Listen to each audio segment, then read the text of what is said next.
الہدا international والے جو ہیں جناب محترمہ ڈاکٹر فرحت ہاشمی صاحبہ، بڑا اچھا انہوں نے درس کے حوالے سے کام کیا ہے، اس میں کوئی شبہ نہیں ہے، لیکن وہ تھوڑا تھوڑا نا ٹریک سے ہٹتے بھی رہتے ہیں یہ لوگ۔ تو میں نے کہیں J T R media house پہ بیان کیا تھا کہ حیض کی حالت میں خواتین قرآن کی تلاوت نہیں کر سکتی۔ اس پہ ہانگ کانگ سے فون آیا کہ وہاں باقاعدہ میرے اس بیان کے خلاف پمفلٹ بازی ہوئی ہے، اگرچہ اس میں نام تو نہیں لیا گیا میرا، لیکن ہدف اسی فتوے کو بنایا گیا ہے جو میں نے J T R media house کے چینل سے یہ بتایا تھا کہ عورت حیض کی حالت میں قرآن کی تلاوت بولو بھائی نہیں کر سکتی۔ تو ان حضرات نے جو الہدا انٹرنیشنل والے لوگ ہیں انہوں نے باقاعدہ ایک پمفلٹ پر ایک عرب سلفی عالم تھے، ان کے بڑے مضبوط دلائل کے ساتھ ایک فتویٰ شائع کیا کہ یہ مذہب غلط ہے اور عورت حیض کی حالت میں بھی قرآن کی تلاوت کر سکتی ہے۔ تو ابھی بات سے بات چل نکلی ہے تو تھوڑا سا ایک میں بات جلدی سے عرض کر کے آگے چلتا ہوں، کیونکہ اتنا تو میرے پاس اب آج کل وقت نہیں ہے کہ میں ہر موضوع پر الگ الگ بیٹھ کے کلپ بنواؤں، کیونکہ ہمارے تو اور بھی غم ہیں زمانے میں محبت کے سوا، کلپوں کے سوا اور بھی زمانے میں غم ہیں ٹھیک ہے نا۔ تو اس میں انہوں نے، میں جلدی جلدی دلائل کا خلاصہ بیان کر دیتا ہوں ان کے دلائل، کیونکہ پنجاب والے کہتے ہیں نا گل ویلے دی تو پھل موسم دا، لمبی بحثیں سننے کے آج کل لوگ عادی نہیں ہیں، پیچیدہ ہو جاتی ہے۔ ان کے دلائل کا حاصل یہ ہے کہ وہ جو حدیث ہے جس میں آتا ہے کہ حائضہ عورت تلاوت نہ کرے، وہ حدیث ضعیف ہے اسماعیل ابن عیاش کی وجہ سے۔ پہلی دلیل ہوگی کہ وہ حدیث کیا ہے؟ ضعیف ہے۔ دوسری بات، یہ جو قرآن میں آتا ہے لا یمسہ الا المطہرون، کہ قرآن کو صرف پاکیزہ لوگ چھو سکتے ہیں، تو پاکیزہ کی تفسیر میں مفسرین کا اختلاف ہے، لہذا اس سے یہی مراد لینا کہ باوضو حالت میں، یہ یقینی طور پر آپ مراد نہیں لے سکتے۔ ان کے پمفلٹ کا خلاصہ بیان کر رہا ہوں میں، ٹھیک ہے۔ تیسری بات یہ کہ حالت جنابت میں جو قرآن کی تلاوت ممنوع ہے، تو حالت حیض کو حالت جنابت پر قیاس نہیں کر سکتے، کیونکہ جنابت میں اور حیض میں فرق ہے۔ وہ فرق یہ ہے کہ حالت جنابت اپنے اختیار سے ہوتا ہے، یعنی انسان حالت جنابت میں اپنے اختیار سے آتا ہے، جبکہ حیض کی حالت میں عورت اپنے اختیار سے داخل، وہ قدرت کی طرف سے ہے، لہذا اس میں چھوٹ ہونی چاہیے۔ نمبر 2، حالت جنابت کا دورانیہ بہت کم ہوتا ہے، جبکہ حیض کا دورانیہ بہت زیادہ، تو حالت جنابت میں تلاوت سے روکنے میں حرج نہیں ہے، حالت حیض میں تلاوت سے روکنے میں حرج ہے، کیونکہ 6 7 دن چلے گی۔ تیسرا فرق، حالت جنابت کو، یہ تو 2 فرق انہوں نے بیان کیے، ایک میں بھی گریوی لگا دیتا ہوں، ایک اور فرق بھی ہے کہ حالت جنابت کو اپنے اختیار سے ختم کیا جا سکتا ہے، جبکہ حالت حیض کو اپنے اختیار سے ختم نہیں کیا جا، لہذا جنابت میں جو شخص ہے جس پہ غسل فرض ہے وہ تلاوت کرنا چاہے تو نہا کے کر لے، جبکہ حیض والی عورت تلاوت کرنا چاہے گی تو وہ بیچاری نہا کے بھی اس کی ناپاکی دور نہیں ہوگی، لہذا اسے تلاوت سے روکنے میں کیا ہے؟ حرج ہے، لہذا حیض کو جنابت پر قیاس نہیں کیا جا سکتا۔ یہ 3 دلائل سمجھ میں آئے جو اس پمفلٹ کا کیا ہیں؟ بولنا پڑے گا بھائی، تپا ہوا ہوں، سفر سے آیا ہوں، آپ کو پتا ہے 1 ہفتہ پورا گھومتا رہا ہوں میں، بولنا پڑے گا، پہلے بتا دیا میں نے۔ تو یہ 3 دلائل کیا ہیں؟ اس کا خلاصہ۔ لہذا اب جب یہ 3 دلائل آ گئے تو امام ابو حنیفہ گئے، ان کی جو تحقیق گئی وہ کہاں گئی ٹھیک ہے، سمجھتے ہیں نا کہاں گئی۔ امام شافعی کی کیا تحقیق ہے وہ کہاں گئی، سمجھ لیں، بس خود ہی بول لیا کریں۔ اور امام احمد ابن حنبل کیا کہتے ہیں، حنابلہ، شوافع کے بڑے بڑے علامے، مجتہدین، مفسرین، سب ایک طرف، اور کچھ چند متعین علماء وہ بالکل ایک طرف. میں کسی عالم کی توہین نہیں کر رہا, میں بتانا یہ چاہ رہا ہوں کہ لوگ ان دلائل کو دیکھ کر مجتہدین سے بدگمان ہوتے ہیں. مسئلہ سارا یہ ہے, فروعی مسائل کا جو اختلاف ہے نا, اس میں اعتدال کے ساتھ اگر بات ہو تو ٹھیک ہے. تو اب میں اس کی ایک آپ کو بات بتاتا ہوں. یہ تینوں باتیں درست نہیں ہیں. پہلی بات تو بہرحال درست ہے کہ وہ جو حیض والی حدیث ہے جس میں آتا ہے کہ عورت حیض کی حالت میں تلاوت نہ کرے, وہ واقعی ضعیف ہے. سمجھ رہے ہیں؟ وہ واقعی میں بھی مانتا ہوں اسماعیل ابن عیاش کی وجہ سے وہ کیا ہے, ضعیف ہے. لیکن جمہور امت کا استدلال اس حدیث پر موقوف نہیں ہے. اصل بات یہ ہے کہ ویسے میں نے جے ٹی آر پہ جو بیان دیا اس میں نے روایات بھی پیش کی ہیں. ابھی میں اس کی طرف نہیں جاؤں گا کیونکہ پوری تحقیق اگر پیش کروں گا تو بات لمبی ہو جائے گی. تو پوری تحقیق کے لیے اس پہ میں ریٹن میں انشاءاللہ ایک فتویٰ لکھ دوں گا. وہ پھر پوری دیکھنی ہو تو وہاں. ابھی تو صرف اس پمفلٹ کا مختصر جواب دے رہا ہوں میں. دوسری دلیل جو یہ دی جاتی ہے کہ لا یمسہ الا المطہرون, کہ پاکیزہ لوگ ہی اسے چھو سکتے ہیں. قرآن میں آتا ہے نا سورہ واقعہ میں. تو انہوں نے یہ لکھا ہے کہ مطہرون کی تفسیر میں کیا ہے, اختلاف ہے. اور اس پر کوئی حدیث موجود نہیں ہے کہ مطہر سے مراد وہ شخص ہے جو باوضو ہو یا حالت جنابت یا حالت حیض سے پاک ہو. اس پر کوئی دلیل نہیں ہے. تو یاد رکھو دلیل کا مطالبہ اس سے کیا جاتا ہے جو ظاہر کے خلاف بات کرے.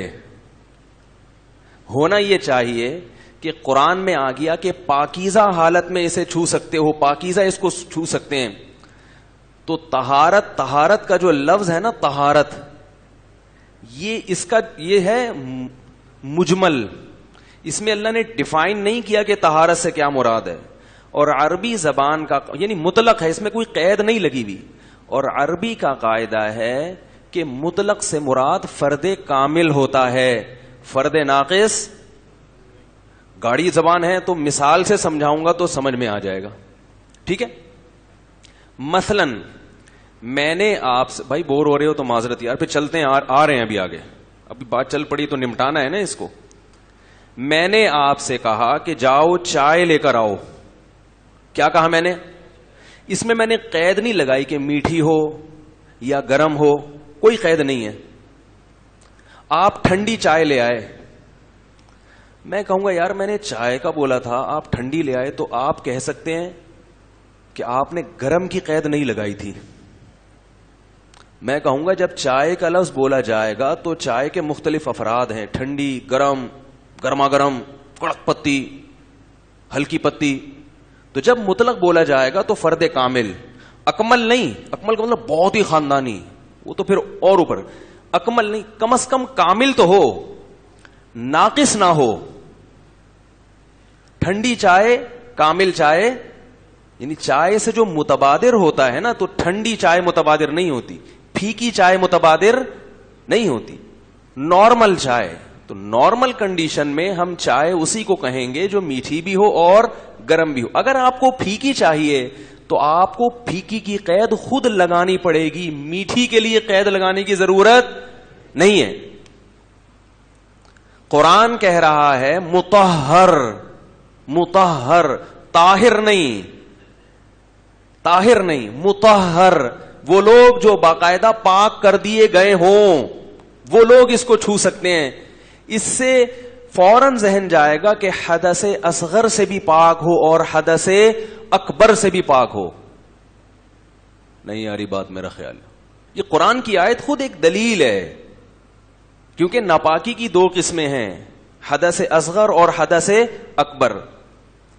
جب کسی کے جسم سے ہوا وغیرہ خارج ہوتی ہے تو وہ پاک نہیں ہوتا, حدث اصغر لاحق ہو جاتا ہے. اس وضو کرے گا تو طہارت حاصل ہوگی. تبھی طہارت کے بغیر اللہ نماز قبول نہیں کرتے. تو کیا مطلب بغیر وضو کے نماز قبول نہیں کرتے؟ تو بغیر وضو کے آدمی کو بھی ایک نوعیت کا ناپاک سمجھا گیا ہے, ایک قسم کا. تو جب بغیر وضو نہیں ہے تو بغیر غسل جو جنابت تو حدث اکبر ہے, حدث اکبر کے سے طہارت کے بغیر نماز کیسے قبول ہوگی؟ تو عجیب بات ہے کہ وہ طہارت جس کو زائل کرنے کے لیے وضو کافی ہے، اس کے بارے میں تو اللہ فرما رہے ہیں کہ اس کے بغیر قرآن کو ہاتھ نہیں لگا سکتے. تو وہ ناپاکی جس کو زائل کرنے کے لیے غسل کی ضرورت ہے، اس ناپاکی میں عورت قرآن کو کیسے ہاتھ لگا سکتی ہے؟ نہیں آ رہی میرا خیال ہے.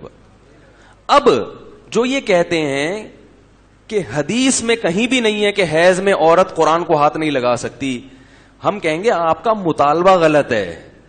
یوں قرآن میں جب مطہر کا لفظ آ گیا تو آپ کے ذمے ہے کہ آپ کہیں کہ ہم آپ سے مطالبہ کریں گے کہ حدیث دکھاؤ. قرآن تو کہہ رہا ہے کہ طہارت کے بغیر قرآن کو ہاتھ نہیں لگایا جا سکتا. آپ بتاؤ کہ کون سی حدیث میں ہے کہ حیض کی حالت میں عورت قرآن کو ہاتھ لگا سکتی ہے، یا بغیر وضو قرآن کو ہاتھ مرد لگا سکتا ہے بغیر وضو؟ یہ حدیث آپ کے ذمے ہے، ہمارے ذمے نہیں ہے.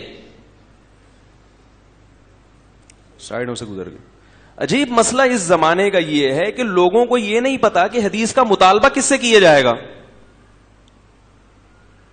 حدیث میں آتا البینۃ علی المدعی والیمین علی من انکر. دلیل اس کے ذمے ہے جو دعویٰ کرتا ہے. آپ قرآن کے خلاف دعویٰ کر رہے ہیں تو آپ کے ذمے ہے کہ آپ اس پر حدیث پیش کریں اور کہیں کہ حائضہ عورت اس عموم سے مستثنا ہے، یا بغیر وضو قرآن کو ہاتھ لگانا اس عموم سے مستثنا ہے. کوئی ایک حدیث بھی نہیں ملتی جس میں آپ صلی اللہ علیہ وسلم سے ثابت ہو کہ بغیر وضو قرآن کو ہاتھ لگانے کی اجازت دی گئی ہو. ملے گی تو ہم کہیں گے. سمجھ رہے کہ نہیں سمجھ رہے؟ قرآن کی آیت خود دلیل ہے. دوسرا مسئلہ کہ وہی کہتے ہیں کہ حالت جنابت میں تو ہم بھی مانتے ہیں کہ قرآن کی تلاوت نہیں ہو سکتی، لیکن حالت جنابت میں اور حالت حیض میں 3 فرق ہیں. 2 تو انہوں نے بیان کی، ایک میں نے بیان کر دیا کہ حالت جنابت قدرت کی طرف سے نہیں، وہ آپ کی طرف سے، جبکہ حیض بولو بھائی قدرت کی طرف سے. حالت جنابت کا دورانیہ بہت کم، حیض کا دورانیہ بہت زیادہ. حالت جنابت کو ختم کرنا اپنے اختیار میں، حیض کے خون کو روکنا اپنے اختیار میں نہیں ہے. لہذا حالت جنابت کا حکم تو سخت ہوگا کہ تلاوت ممنوع. حالت حیض میں عورت کو رخصت دی جائے گی. اس کا جواب یہ ہے کہ جب کسی کو کسی چیز پر قیاس کیا جاتا ہے نا تو نفس فرق نہیں دیکھا جاتا، وہ فرق دیکھا جاتا ہے جس کی وجہ سے حکم میں فرق پڑ رہا ہو. اب یہ تھوڑی سی گاڑی اصطلاحات ہیں. بھائی قیاس تو شرعی حجت ہے، اس کو تو سب مانتے ہیں. قیاس اگر صحیح ہو تو کیا ہے وہ؟ شرعی حجت. تو حیض اور جنابت میں آپ 100 فرق اور نکال لیں، لیکن اصل جو بیس ہے دونوں کی، جس کی وجہ سے جو جنابت کا حکم ہے وہی حیض کا ہوگا، وہ اصل بیس کیا ہے؟ جنابت بھی ناپاکی کی حالت کا نام ہے، اور حالت حیض میں بھی عورت کیا ہو جاتی ہے؟ ناپاک ہو جاتی ہے. جب ناپاکی دونوں میں ہے تو ایسی صورت میں جیسے حالت جنابت میں قرآن کی تلاوت کرنے کو بے ادبی سمجھا گیا ہے، تو حالت حیض میں بھی قرآن کی تلاوت کرنا یہ قرآن کے ادب کے خلاف ہے. قدر مشترک جو چیز ہے نا وہ ناپاکی ہے. باقی یہ جو 3 فرق آپ نے بیان کیے، شریعت نے ان تینوں فروقوں کو کالعدم قرار دیا ہے. شریعت اس کو نہیں مانتی. آپ چاہے اس پہ 6000 فرق بیان، کیسے نہیں مانتی؟ جیسے حالت حیض میں نماز پڑھنے پر حالت جنابت میں نماز پڑھنے پر پابندی لگا دی، حالت حیض میں بھی شریعت نے نماز پڑھنے پر پابندی لگا دی. حالانکہ نماز کا حکم تلاوت کی نسبت کئی گنا زیادہ اہم ہے. نہیں آ رہی بات؟ نماز اسلام کا رکن ہے، نفلی تلاوت کرنا آپشنل ہے. کریں ٹھیک ہے، نہیں کریں کوئی گناہ نہیں ہے. نماز چھوڑنے والا بعض ائمہ کے نزدیک کافر ہے. ساری زندگی نفلی تلاوت نہیں کرتے، فاسق بھی نہیں ہوگے، کافر تو دور کی بات. اتنا اہم حکم جو فرض نماز کا تھا، تو وہاں اللہ نے ان فروق کا خیال بولو بھائی نہیں رکھا. جیسے جنابت میں آپ کو اجازت نہیں ہے نماز پڑھنے کی، چاہے نماز قضا ہو جائے، غسل کرنا پڑے گا، پانی نہیں ہے تو تیمم کرنا پڑے گا، آپ کو اجازت نہیں ہے. ایسے ہی حیض میں بھی آپ کو نماز پڑھنے کی اجازت نہیں ہے. کیوں نہیں ہے؟ ناپاکی ہے. تو تلاوت نماز سے بولو بھائی کم درجے کی چیز ہے. بلکہ بعض ائمہ تو بعض حضرات تو اس کے قائل ہوئے ہیں کہ جو حیض کی حالت میں عورت کو نماز کی اجازت نہیں ہے نا, اس کی وجہ بھی تلاوت ہے. اس کی اصل وجہ کیا ہے؟ تلاوت ہے.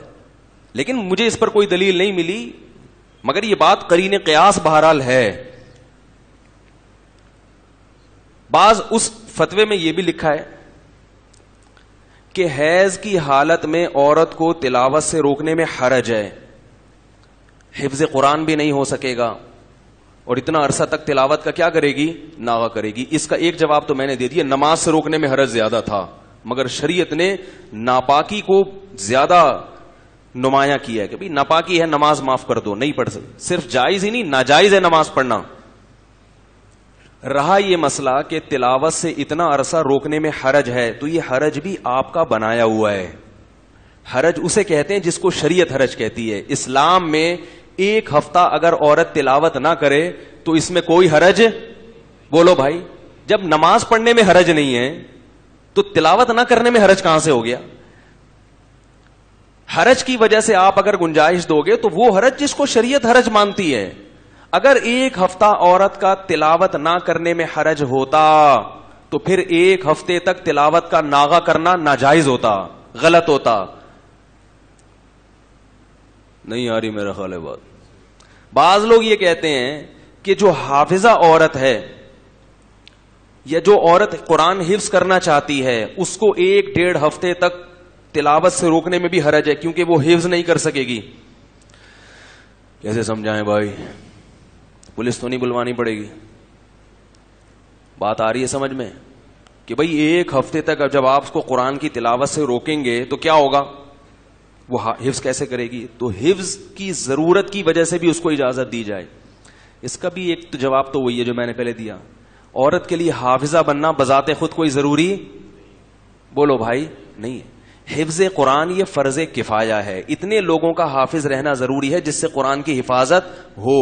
اگر امت پر کبھی ایسا دور آ گیا کہ حافظ مارکیٹ سے اتنے شارٹ ہو گئے کہ مردوں میں حفظ قرآن کا عنصر ختم ہو گیا اور علماء کو یہ ڈر لگا کہ قرآن کہیں ضائع نہ ہو جائے, تو پھر گنجائش کا فتویٰ دینے پر غور کیا جا سکتا. بھئی اب حیض میں بھی رٹا لگا کے یاد کرو. اللہ کا شکر ہے حافظ مارکیٹ میں ہول سیل کے حساب سے اویلیبل ہیں.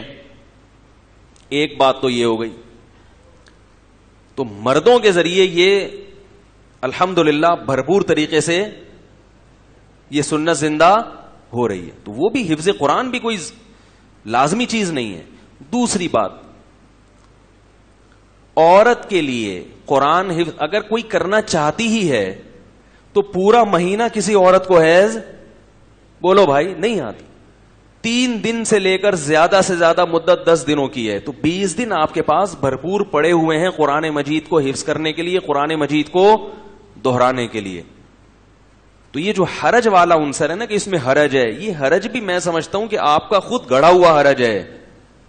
شریعت اس حرج کو حرج نہیں مانتی ہے.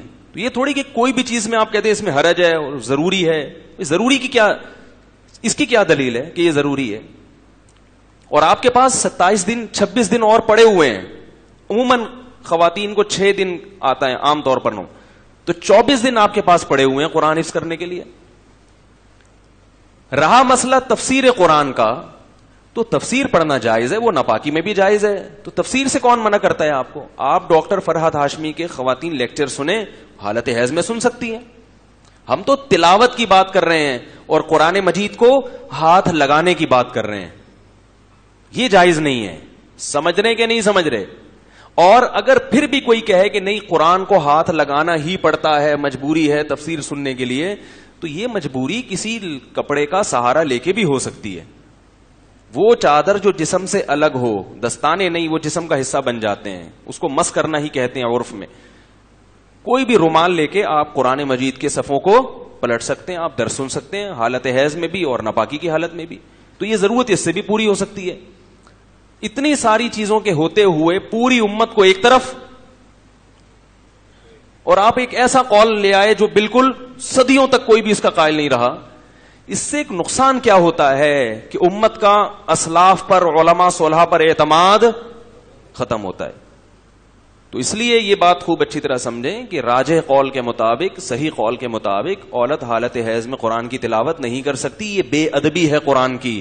قرآن کا ادب پہلے ہے، تلاوت اور قرآن کی تعلیم اس پر موقوف بھی نہیں ہے کہ اسی پر موقوف ہو کہ اس کے بغیر قرآن سمجھ میں نہ. تو مطالعہ کیا جا سکتا ہے. حالت حیض میں عورت کپڑے سے قرآن کھولے اور تفسیر کا جتنا چاہے مطالعہ کرے، کوئی حرج نہیں ہے. بلکہ آیتوں کو بھی دیکھ سکتی ہے، پڑھنی زبان سے نہیں پڑھ سکتی. تو اسٹڈی پر تھوڑی ہم پابندی لگا رہے ہیں.